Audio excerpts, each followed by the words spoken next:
Breaking news మొత్తానికి ఈరోజు భారత్ అయితే పాకిస్తాన్లో ఉన్న ఉగ్రవాది 9 స్థావరాలను కూడా ఇండియన్ ఎయిర్ ఫోర్స్ వెళ్ళి అటాక్ చేయడం మనం అందరం చూసాం. ఆపరేషన్ సింధూర్ అనే ఒక పేరుతోటి ఈ అటాక్ అయితే జరిగింది. అయితే ప్రస్తుతం పాకిస్తాన్ అంతటా కూడా ఒక దీపావళి సెలబ్రేషన్స్ అయితే చాలా ఘనంగా జరుగుతున్నాయంటే మనకి ఒక వార్త వినిపిస్తుంది. దీనికి సంబంధించి మరిన్ని వివరాలు మనతో పాటు చర్చించడానికి సీనియర్ జర్నలిస్ట్ భరద్వాజ్ గారు ఉన్నారు. ఆయనతో మాట్లాడదాం. సార్ చెప్పండి సార్, ఈరోజు పాకిస్తాన్లో ఉన్న ఉగ్ర సంస్థలన్నింటిని కూడా మన ఇండియన్ ఎయిర్ ఫోర్స్ అటాక్ చేసింది అర్ధరాత్రి సమయంలో. దాదాపు 9 స్థావరాలపైన అటాక్ చేశారు. 100కి పైగే ఉగ్రవాదులు చనిపోయారంటూ కూడా చెప్తున్నారు. అవును, 100 మంది చనిపోయారు అని చెప్తున్నారు. కానీ పాకిస్తాన్ ఎందుకు సెలబ్రేట్ చేసుకుంటుంది దీన్ని? అంటే మీరు చెప్పిన దానిలో ఒక గందరగోళం ఉంది. భారత ప్రభుత్వం అక్కడ అటాక్ చేసింది. అటాక్ చేసి ఎక్కడ అటాక్ చేసింది? పాకిస్తాన్ మీద కాదు, పాక్ ఆక్రమిత కాశ్మీర్ మీద. పాక్ ఆక్రమిత కాశ్మీర్లో ఉన్నటువంటి కొన్ని టెర్రరిస్ట్ అవుట్ఫిట్స్ మీద దాడి చేసి జైషే మహమ్మద్ సంబంధించినటువంటి 100 మందిని మేము చంపామని ప్రకటించారు. ఈ ప్రకటించటం ద్వారా ఒక సక్సెస్ సాధించాం మనం అనేది ఒక రివెంజ్ ప్రోగ్రాంలో భాగంగా ప్రజల మూడ్ని సెట్ చేశారు. అంటే ఇటీవల జరిగినటువంటి కాశ్మీర్లో జరిగినటువంటి ఒక సంఘటనలో 27 మందిని ఒక ఉగ్రవాద సంస్థ, దాని పేరు జైషే మహమ్మద్ కాదు, అది రెసిస్టెన్స్ ఫ్రంట్ అనేటువంటి సంస్థ నేను చేశాను అని ప్రకటించింది. ఆ సంస్థకి సంబంధించినటువంటి వివరాలు, ఆ సంస్థని ఎలా కంట్రోల్ చేసే ప్రయత్నం చేస్తున్నారు అనే దానికంటే కూడా సంఘటన జరిగిన రోజే సర్జికల్ దాడులు జరగాలి పాకిస్తాన్ మీద.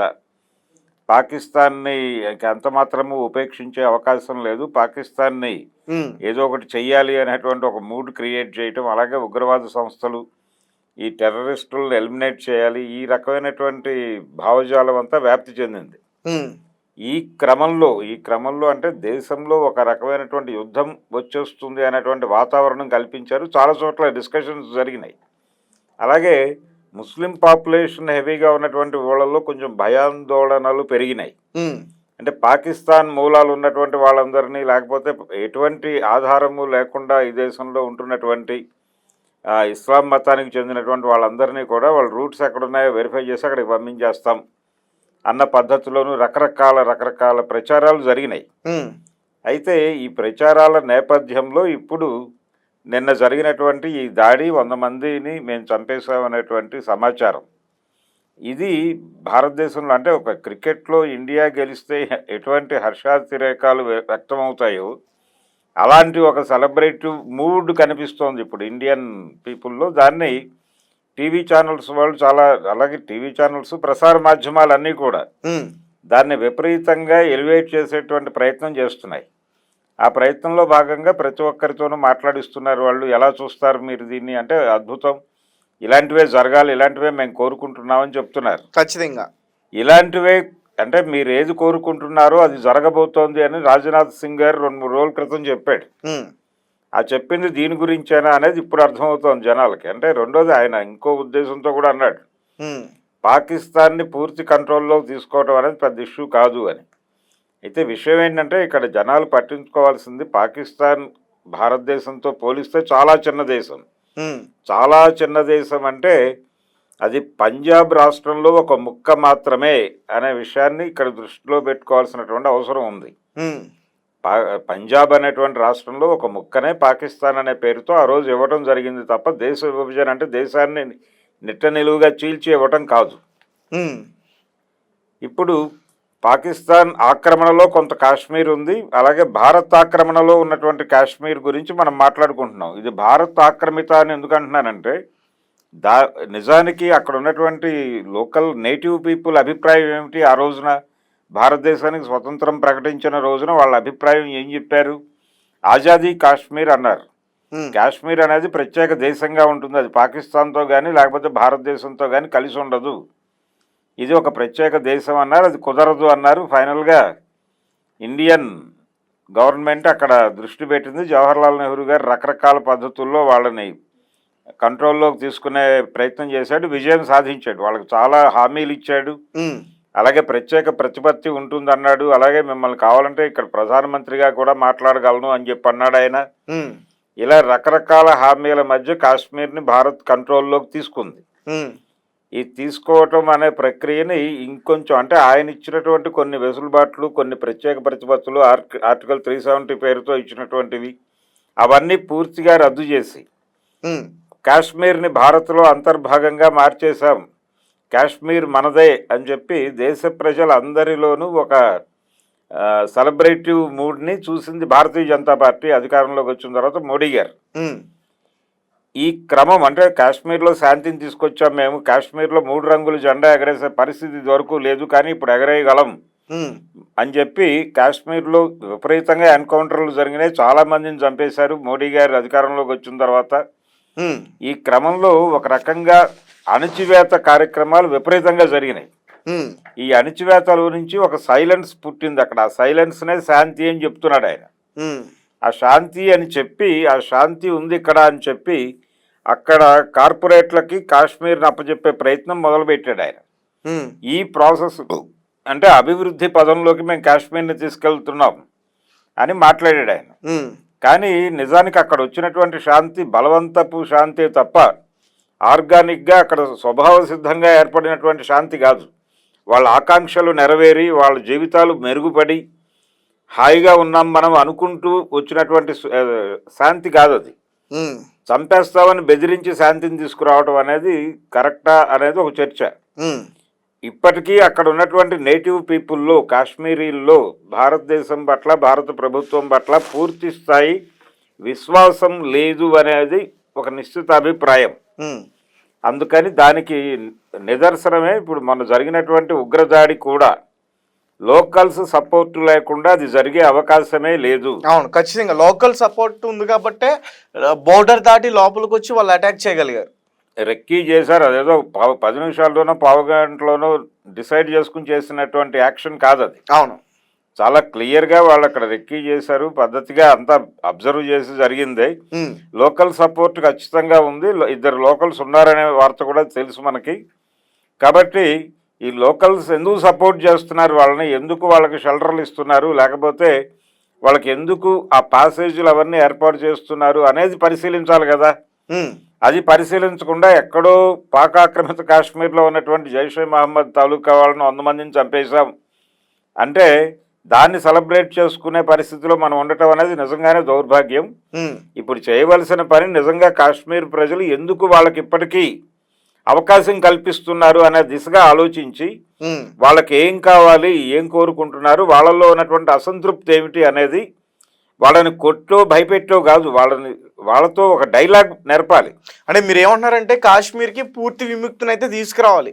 కాశ్మీర్కి పూర్తి విముక్తి అనే అసలు అక్కడ ప్రజలు మనోభావాలు ఏమిటి, వాళ్ళని కొట్టి చంపి ఒక శాంతిని తీసుకొచ్చారు, వాళ్ళని మౌనంలోకి నెట్టేసి శాంతిని తీసుకొచ్చామని వీళ్ళు చెప్పారు. అంటే మీరు ఏమంటున్నారంటే కాశ్మీర్లో ఉన్న ప్రజల్లో ఇంకా అటు ఇటుగా ఆలోచనలు ఉన్నాయి కాబట్టి అంచేత వాళ్ళు ఉగ్రవాదులు రావడానికి వీళ్ళు అవకాశం ఇస్తున్నారు, వాళ్ళకి హెల్ప్ చేస్తున్నారు.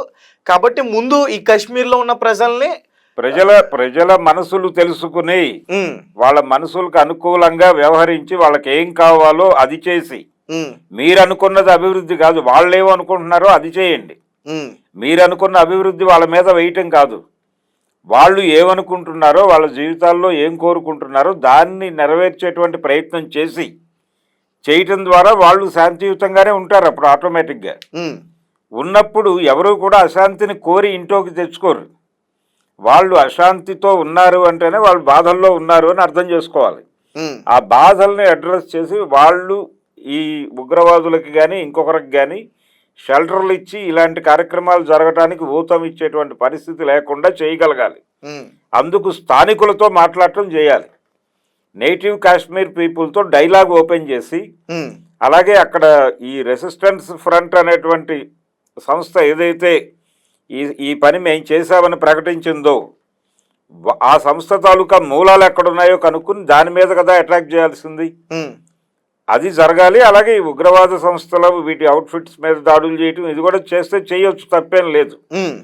కానీ ఇదంతా కూడా ఒక మతం పేరుతో జరగటం అంటే ఇస్లాం టెర్రరిజం అనగానే ఇస్లాం అనేది పర్యాయ పదంగా మార్చిపడేసి మాట్లాడటం. ఇప్పుడు ఇస్లాంలో ఉన్న వాళ్ళే మరి ఎక్కువగా టెర్రరిజం లో ఉన్నారు కదా సార్, ఆ మతంలో ఉన్న వాళ్ళే. అలా మనకి క్లియర్ గా అక్కడ చేస్తున్నారు, అలా బ్రాండ్ చేస్తున్నారు. సఫరర్స్ అక్కడ ఉన్నారు కాబట్టి ఇప్పుడు నక్సలైట్లలో ఆదివాసీలు ఎక్కువ మంది ఉన్నారు అని మాట్లాడుతున్నారు. నిజమే, ఆదివాసీలు ఎక్కువ మంది ఉన్నారు, సఫరర్స్ వాళ్ళు కాబట్టి వాళ్లే తుపాకులు పట్టుకుని ఫైట్ చేస్తున్నారు. ఇప్పుడు అడవుల్లో ఆదివాసీల్ని నిర్దయగా చంపేస్తోంది కేంద్ర ప్రభుత్వం. ఇప్పుడు కాశ్మీర్లో జరిగిన ఉగ్రదాడి గురించి మాట్లాడుతున్నారు అందరూ, 27 మంది చనిపోయారు అని. మరి అడవుల్లో ప్రభుత్వం చంపేస్తున్నటువంటి ఆదివాసీల గురించి ఎవరు మాట్లాడరా? అంటే వీళ్ళకు ఒక న్యాయం, ఈ చావులకు ఒక న్యాయం, ఆ చావులకు ఒక న్యాయమా? ఇక్కడ ప్రభుత్వమే ఉగ్రవాదిగా వ్యవహరిస్తోంది. ఎక్కడ? అడవుల్లో, భారతీయ అడవుల్లో ఆదివాసీల్ని ఖాళీ చేయించడానికి వాళ్ళ మీద రకరకాల పేర్లతో మణిపూర్ నుంచి మొదలు పెడితే ఇప్పుడు బస్తర్ వరకు జరుగుతున్నటువంటి నరమేధం, ఇదంతా కూడా ప్రభుత్వం చేస్తున్నటువంటి ఉగ్రవాద దాడిగానే చూడాల్సి ఉంటుంది. నా ఉద్దేశంలో వాళ్ళు కూడా ప్రభుత్వానికి వ్యతిరేకంగా ఉన్నారు కాబట్టి. ప్రభుత్వానికి వ్యతిరేకం కాదు, ప్రభుత్వానికి వ్యతిరేకం అనే పదం వాడద్దు. ప్రభుత్వము అనేది ఒక యూనిట్ గా ఉంది ఇక్కడ. ఆ ప్రభుత్వం ఒరిజినల్ లక్ష్యం ఏంటి? ప్రజల సంక్షేమం చూడటం. కానీ ప్రజల సంక్షేమం గాలి కొదిలిపెట్టి కార్పొరేట్లకు ఊడిగం చేయటమే పనిగా పెట్టుకున్నారు వీళ్ళు. కార్పొరేట్లకు ఊడిగం చేయటము, వాళ్ళ కోరికలు తీర్చేటువంటిది ఒక ఏజెన్సీగా మారిపోయింది. కార్పొరేట్లను ఫెసిలిటేట్ చేసే ఏజెన్సీలుగా ప్రభుత్వాలు మారిపోయినాయి, రాష్ట్ర కేంద్ర ప్రభుత్వాలు. అందుకని ప్రజలు సఫర్ అవుతున్నారు, ప్రజలు తిరగబడుతున్నారు, ప్రజలు దెబ్బలాడుతున్నారు.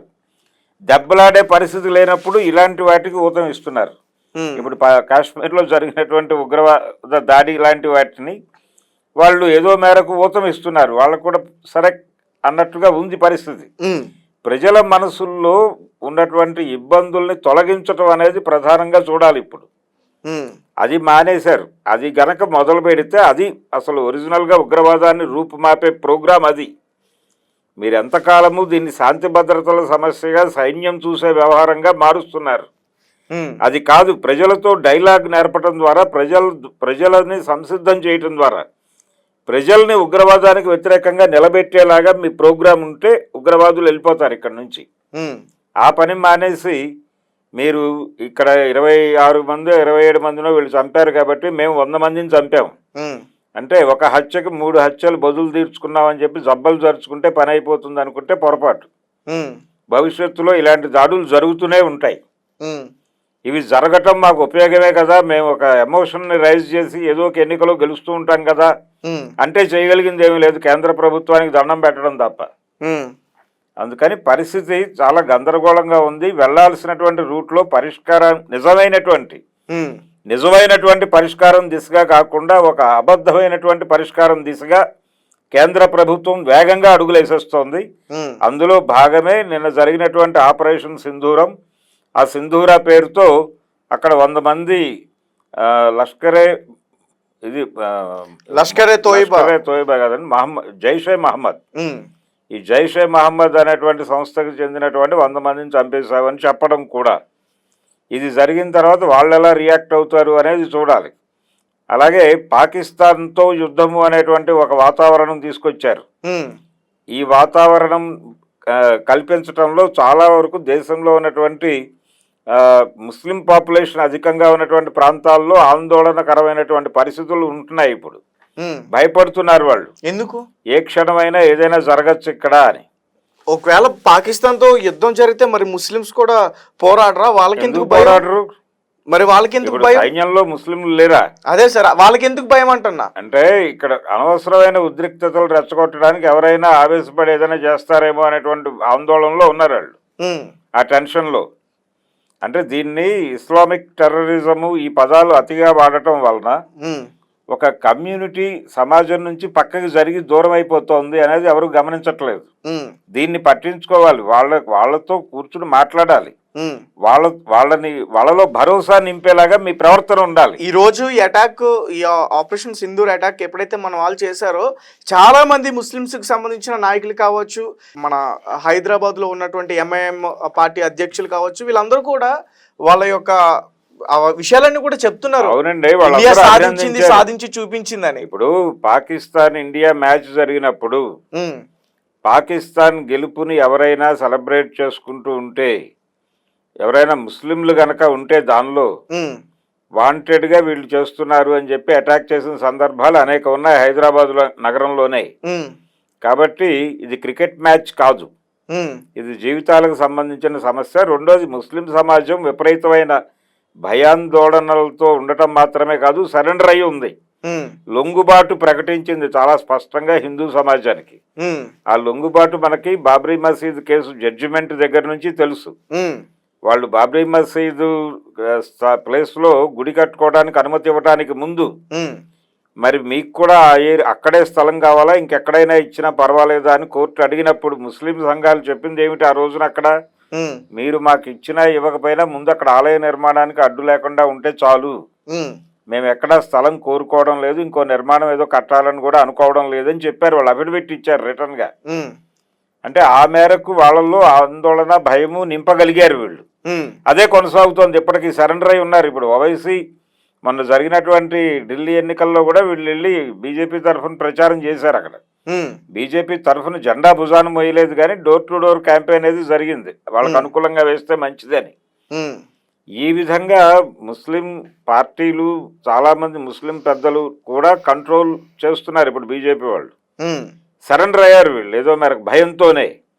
భయంతో లొంగ తీసుకోవటం అనేది అన్ని విధాలా అన్ని వేళలా మంచిది కదా. ఆ భయంతో లొంగ తీసుకోవటం వల్లనే మొన్న కాశ్మీర్లో ఈ పహల్గామ్ అనేటువంటి ఏరియాలో దాడి జరిగింది. ఉమ్, అక్కడ దాడి జరగటానికి కారణం మీరు భయోత్పాతాన్ని సృష్టించి ప్రజలని భయోత్పాతుల్ని చేసి కంట్రోల్లో తీసుకోవటం వలన జరిగింది. వాళ్ళందరూ అందుకని ఊతం ఇచ్చారు. ఉమ్, మీ మీద నమ్మకము భరోసా లేవు అక్కడ ప్రజలకి. ఉమ్, ఆ భరోసా లేకపోవడం వల్లనే వాళ్ళు ఇంకొకళ్ళకి ప్లేస్ ఇస్తున్నారు. ముందు దాన్ని రెక్టిఫై చేసుకోండి. దాన్ని రెక్టిఫై చేసుకున్న తర్వాత మీరు పాకిస్తాన్తో యుద్ధం చేస్తారా, ఉగ్రవాదులతో యుద్ధం చేస్తారా అనేది తర్వాత గొడవ. కానీ మరి ఒక పక్క వాళ్ళు వచ్చి దాడులు చేస్తా ఉంటే మనం కూడా చూస్తూ కూర్చోలేం కదా సార్. చూస్తూ పౌరులు కూడా పోతున్నారు కదా, చనిపోతున్నారు కదా. కూర్చోమని నేను అంటలేదు, చూస్తూ కూర్చోవద్దు, మీరు చేస్తే చేయండి. కానీ ఇక్కడ ప్రజలతో డైలాగ్ మొదలు పెట్టాలి కదా. ఇమ్మీడియట్ గా మీ యాక్టివిటీ ఏవై ఉండాలి, అక్కడ లోకల్స్ లో భరోసా నింపాలి మీరు. ఆ భరోసా నింపడానికి ఏం చేయాలి అనేది అడుగు ఇప్పటి వరకు పడలేదు. పైగా ఆ ఏరియాలో గతంలో ఉగ్రవాదుల్లో పనిచేశారు కొంతమంది అనే ఆరోపణలు ఉన్నటువంటి ఫ్యామిలీస్ ఉన్నాయి. వాళ్ళ ఇళ్ళు తగలబెట్టారు. అది ఇంకో తప్పు. వాళ్ళలో ధైర్యాన్ని నింపాల్సింది పోయి భయాన్ని నింపే ప్రయత్నం చేస్తున్నారు. ఇలాంటివి మానేసి కొంచెం అంటే ఈ జరిగినటువంటి దాడిని మనం ఎలా వాడుకుందాం అనే పిచ్చి మానేసి ఈ సమస్యని సమూలంగా రూపుమాపడానికి ఏం చేయాలి అనే దిశగా ఆలోచించాలి. అది ఆలోచించినప్పుడు ఇది ఏదో క్రికెట్ మ్యాచ్లో వాళ్ళు ఇద్దరు బ్యాట్స్మెన్ సెంచరీ చేశారు కాబట్టి మన దగ్గర ఒక బ్యాట్స్మెన్ ట్రిపుల్ సెంచరీ చేస్తే అద్భుతం అని అనుకుంటాం మనం. ఇప్పుడు అలాగే ఉంది, వాళ్ళు 27 మందిని చంపారు కాబట్టి మన వాళ్ళు 100 మందిని చంపారు, సూపర్ అని తొడగొట్టుకుని 100 మంది కూడా పాకిస్తాన్ పౌరులు కాదు కదా సార్, ఉగ్రవాద సంస్థ. అవునండి, ఉగ్రవాదులే, నేను కాదనంటలా. 100 మందిని చంపామని ఎందుకు బలంగా చెప్పేసుకుంటున్నారు వీళ్ళు? ఒక క్రెడిట్ రైటింగ్ లాగా మాట్లాడుతున్నారు. ఈ క్రెడిట్ రైటింగ్ లాగా మాట్లాడటం అనేది కూడా ఇబ్బందికరమైనటువంటి పరిస్థితే. వాళ్ళు పాకిస్తాన్ వాళ్ళు అని నేను అనటం లేదు, వాళ్ళు ఇస్లాం అని కూడా నేను అనటం లేదు. ఏది ఏవైనప్పటికీ మీరు ఒక లెక్క సెట్ చేసే ప్రయత్నం చేస్తున్నారు. ఒక ప్రాణానికి 3 ప్రాణాలు అన్న పద్ధతిలో ఈ రకమైనటువంటి ప్రతీకార దాడులు, ఇది రివెంజ్ ప్రోగ్రాము అది కాదు చేయవలసింది. ముందు కాశ్మీర్ ప్రజల ఆకాంక్షలు ఏమిటో తెలుసుకుని ఏడవండి, అక్కడ చేయండి. మీరు కూడా ఉగ్రవాదులుగానే బిహేవ్ చేస్తోంది కేంద్ర ప్రభుత్వం కూడా. నేను ఇందాకే సారూప్యత తీసుకొచ్చా. అక్కడ అడవుల్లో ఆదివాసీల పట్ల మీరు వ్యవహరిస్తున్న తీరుకి కాశ్మీర్లో ఉగ్రవాదులు వ్యవహరిస్తున్న తీరుకి పెద్ద తేడా ఏం లేదు. మీకు ఒక ప్రయోజనం కోసం ఇక్కడ ఆదివాసుల మీద దాడి చేస్తున్నారు, అక్కడ వాళ్ళు కూడా ఒక ప్రయోజనం కోసమే దాడి చేస్తున్నారు. వాళ్ళ దాడిని మళ్ళీ మీరు ఇంకో ప్రయోజనం కోసం వాడుకుంటున్నారు. ఇది తప్పు. ఈ తరహా ధోరణిలో ఈ ప్రభుత్వం వెళుతోంది. ఇది ఖచ్చితంగా ప్రజలు వ్యతిరేకించి తీరాల్సినటువంటి ఒక సందర్భం. ఉగ్రవాద దాడిని సమర్థించమని నేను అనటం లేదు. అలాగే నిన్న జరిగినటువంటి ఆ 100 మందిని చంపటం అనేది మహత్కార్యం అని కీర్తించను, కానీ అది కూడా జరిగితే జరగవచ్చు, తప్పేం లేదు.